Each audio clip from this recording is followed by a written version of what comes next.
Hello and welcome back to Let's Talk Movies. If you are new here, please like and subscribe for future content. So this whole Captain Marvel and Rotten Tomatoes fiasco has gotten kind of out of hand.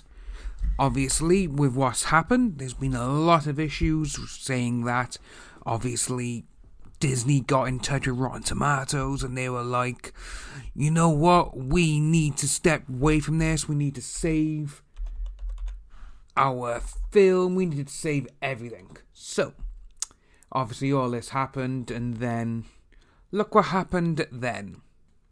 So people are saying that obviously episode 9 was already getting review bombed on Rotten Tomatoes. And this came out on the 25th of February. And here we are, here's a Heroic Hollywood, and it says Star Wars Episode 9 already getting bombed with negative reviews on Rotten Tomatoes. So, with all of this, how I've looked at it is, when you actually go down, and obviously it does say, Episode 9 doesn't open in theatres until this December, but the film is already being attacked by trolls on Rotten Tomato. And, what you need to look at as well, say the date, the 25th of February. And obviously, the biggest thing to happen on the 25th of February was Rotten Tomatoes changed their review system. They got rid of the interested and not interested buttons on their pages. And a lot of people thought it was to save Captain Marvel. However, what a lot of people now think it was to actually save Star Wars Episode 9. Almost like Disney doesn't really care about Marvel. So, with that in mind, remember when you're like, it has been implemented for a while. There were changes going to be done, and it's been over the past 18 months. This was coming from the president of Rotten Tomatoes. But obviously, Star Wars Episode 9 finished, then all of a sudden it started getting, as they call it, review bombing, even though it's not review bombing, because it's not reviews, because they can't see the film, they can't review it. So, Episode 9 wrapped filming earlier this month and is now in post-production to meet its December release date. The yet-to-be-titled final installment in the Skywalker saga is shrouded in secrecy, with a trailer not expected to debut until Star Wars Celebration in April. However, Episode 9 is already being bombed with negative audience reviews on the popular review aggregation website Rotten Tomatoes. The want-to-see score of Star Wars Episode 9 dropped to as much as 5%. What? Dropped 5%. Yeah, they need to word that a little bit better. In a single day as a result of the fake review onslaught. It's not reviews. A lot of these pages, they need to look and read up in the dictionary what review means, because it wasn't that.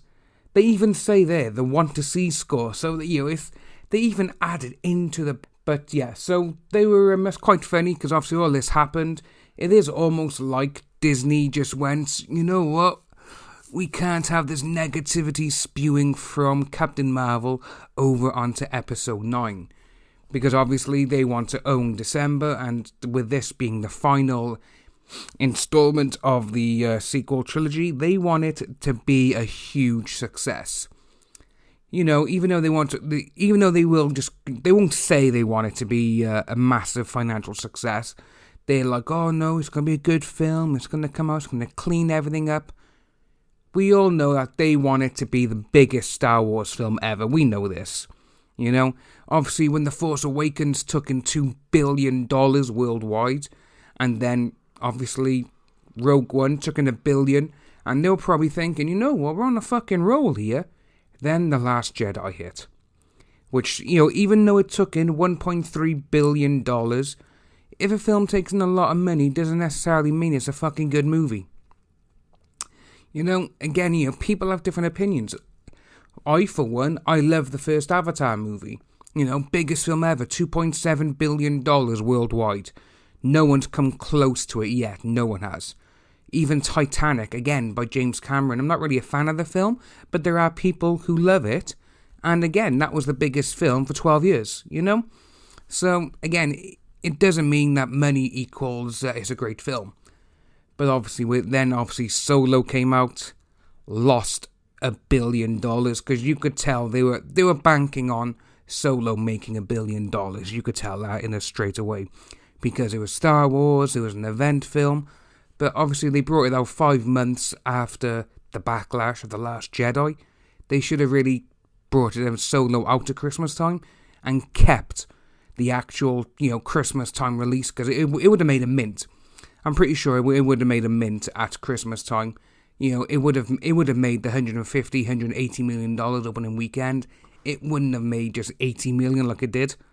So, but that's, it's a bit of a conspiracy theory at the moment with this going around now. They were like, Bob Iger was like, we need to save Star Wars, because obviously this is going to be the most important film in the franchise. It's the closer, we need to do this, we need to do that with it. And that's probably what has actually happened. Even though obviously Captain Marvel hasn't exactly helped herself. Brie Larson going around saying, oh, I don't care what a 40-year-old white man has to tell me about A Wrinkle in Time and whatnot. And if you look at one of my other videos I've done today, it's actually quite surprising because, again, a lot of people haven't seen the broader up, but it does seem to be that she does hate her father, and obviously her father left her and her mother and sister when she was 6, and she hasn't seen her father for 10 years. So I think that's where the hateful white men comes from. But again, she did an interview with Fox 5DC, and the interviewer brought up the white man thing, and she goes, oh, I can't even remember what I said. Yeah, you do. Yeah, you know exactly what you said, Brie. You know exactly. Don't go full retard. So, like and subscribe to the channel if you are new, hit the notification bell, and we'll see you guys soon.